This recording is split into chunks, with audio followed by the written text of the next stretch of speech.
Hey all, Pixel here, Improbable Garage, and oh geez, that light. We're going to the swap meet today. This is the Stafford Swap Meet that I've been to a couple of times. It's the biggest one one of the biggest ones in the area. Happens twice a year. This is the fall one. It is bloody cold. Yesterday was a lovely day in the high 60s, low 70s. It is like less than 40 right now, and it's supposed to be raining, so let's see. While I'm driving there, let me talk about some work I did on the wagon yesterday, i.e. today. So this is my little hot rod wagon. I built this on the channel a couple of years ago now. I take it to the swap meets, and overall it's been great. It's just had one major flaw, which is both back tires had a broken spot in them. These are the original tires from the wagon. And over time, this one has split completely, and the one on the other side, which is already off because I've already been working on stuff, is just starting to split. But like I was playing with this and like the whole tire just literally came apart, but because this rubber is all just completely dried out. And in addition to the fact that that probably was going to happen at the swap meet today, when you wheel it, that spot goes thunk, thunk, thunk. So this thing makes a ton of noise the entire time you're wheeling it around. It gets very tiring and it's excessively noisy. So I picked up the other one's not here, 4 other Radio Flyer wheels at the flea market. They were all spray painted yellow. I got the worst of it off the fronts of them here. You can kind of see how bad it was. This is going to have to be good enough. So what I'm going to do now is take the 2 sort of best matchy ones here, which I think are going to be these 2 because you can just barely still see the pinstripe, and swap those on. I had to cut the nuts, the little hammer-on nuts off the end to get the old ones off. So what I'm going to do is grease the shafts, put those on, put new nuts on, put the hubcaps on. I've cleaned and polished the hubcaps. Up front here, I checked the tightness because these 3 bolts here, since it's doing this, have a tendency to get a little bit loose. So I gave them a bit of a tighten up. One of these days I need to find a better solution. I'm probably going to end up just having to give up and either put or make sort of castellated nuts here, you know, put a bolts, something heavy and thick, long enough here that I can put a pin through, and the same thing for the other 2. But for now, they loosen up so slowly, that's fine. These still spin great, so that's it. The other thing that I want to add, and I'm trying to figure out the best way to do it, is I actually want to add some tie downs to the underside, because the frame of this doesn't really have anything like that. And when I'm hauling things in here, especially like when I held those big wheels and tires that ended up in the back of the van in here, they kept wanting to fall out, and there was nothing I could do about it because there's nothing other than like these 2 spots on the frame here that I could strap anything to. So I want to just either get some chain and weld some links in a couple places, or do the, make some hoops, do the same thing, but basically hidden underneath where you can't see it. I just want something that I can like run some paracord through so I can strap stuff. Nice. And there we go. New tires are on, greased up, caps back on, and then I've got a bunch of tie downs. They're all just lengths of a cheap chain, just welded on there. They're going to be more than enough because anything that can rip that off is going to fall out of the wagon anyway, so I'm not worried. And I ended up doing it this way because I realized I wanted them below this bar so that if I dragged the wagon over something or whatever, I wouldn't catch them on it. So, but I also didn't want them sticking down where they're going to keep the wagon from going on properly. So I just grabbed them with a set of vice grip pliers, set them in place, and welded them all around. So I've got 2 in the back, 2 here, 1 there. This one's not super necessary because I can loop around these, but I figured having something where it couldn't move at all was just not a bad idea. And that's basically flush with the 2 things. So that should all be fine. I did realize that there's something else that I wanted to do that I forgot entirely about until just now, which is that there's a couple things I'm always carrying when I'm at the swap meets. One are these things. These are the lug checkers. I've got a 4 lug and a 5 lug. This lets you tell what lug pattern either an axle or a wheel is. So I'll know if what I want to buy fits the vehicle I want to put it on. These are great because sometimes when people don't know what the lug size is, they'll be willing to sell you a wheel cheap. And then I always have paracord to strap things down. I'll have a tape measure, a small one to just do to check like the diameter of a wheel or whatever. And then usually I want to have like a spare water and maybe like a granola bars or something like that. And what I've done in the past is I put it all in a backpack, and then I end up either having to wear a backpack or I throw the backpack in here, and I've ruined one backpack doing that before I clear coated the inside of this because I got it covered in rust dust inside it out. But also it just kind of slides around and whatnot and just ends up being a pain in the ass. So what I meant to do and completely forgot, so I haven't been looking, was I wanted to find like a small leather or canvas bag or something that I could just like put it all in and then strap into it or something. And I didn't do that, but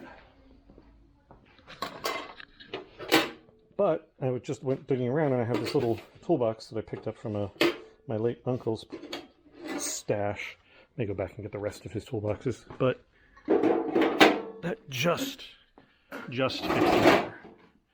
So I think if I take this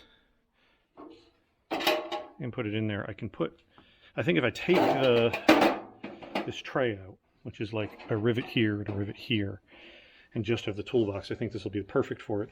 Those lug checkers, one doesn't quite fit, but I can slice the side off. It doesn't matter that the thing's not perfectly smooth, only the holes matter.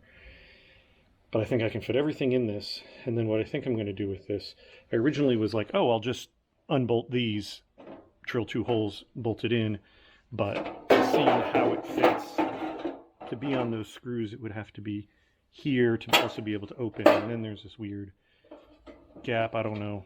The other thing I've been thinking about is having bolting some neodymium magnets to the bottom of this, so that this is not bolted in place. I can take it out and move it, but it isn't going to go anywhere because it's going to have some heavy neodymium magnets. And I have somewhere, and so I have at least one, and I think I have some more of these somewhere. This is a neodymium magnet with like a recessed hole in it, so I can put a screw head in this and it'll still sit flat on the ground. So if I can find another one of these, or I can find my other stash of them, or maybe I'll just go out and buy some if I can't. But if I bolt like 2 or 3 of these to the bottom of that, I think that'll work perfectly to secure it down, but in a way that I can lift it out, move it. So if I have some weirdly shaped thing and that would be a problem, I can put it somewhere else. All right, I didn't find the neodymiums, but what I did find are these.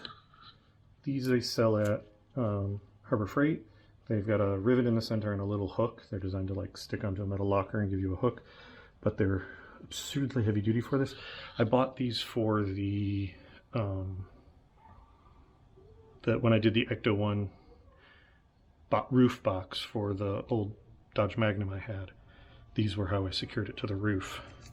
And they've been kind of hanging around since, and I realized I can, you know, obviously the other way, but if I have 2 that are like that, that can easily just get stuck to the back like I was showing. So what I'm going to do is, what I did was, I'm going to put these here like that, because I need to have them in the right place on this. So if I put them face up, I can lay the box down on it with the box the right place, and wherever they land, that's where I drill the hole. And I'm going to do a little bit of measuring over here to make sure that they'll hit the flat spot here without catching that. And then that'll mean this box can stay in there, out of the way, 99% of the way. You know, in here, not rattling around, not moving, because it's going to be stuck real solid. And there we go. So tray came out, which turned out to be a lot. These things, these old toolboxes are both stronger and weaker than you expect. So like this rivet, I ended up punching a hole through. That one came out fine. These 2 rivets would not come out and are now still there, even though the tray's gone. But the holes are drilled, the magnets are attached. The whole thing got cleaned up with some steel wool and shot with clear, so it now looks a little bit nicer because it makes the color pop. But yeah, it's still dry, which is why I'm being kind of gentle with it. But I fitted it with the magnets and it stays in place great. Stuck it to the back and empty. It might stay there with stuff in it, probably not. So whatever, but that still means I can move this around to make it fit better with whatever's in there. And then I got all my supplies that are going to go in it. Cut these down so they'll fit. Got some paracord, got something to cut the paracord with. And that's basically my go to the swap meet stash of supplies. So that's that. Future me should be getting to the swap meet right about now, so let's go back to him. And we're here. You're gonna have to listen to the wagon, but it is quieter anyway. Yeah, I gotta get in. The weather is spitting very slightly, so I'm gonna cross my fingers and hope it stays that way. And let's get going.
And that's it, we are done.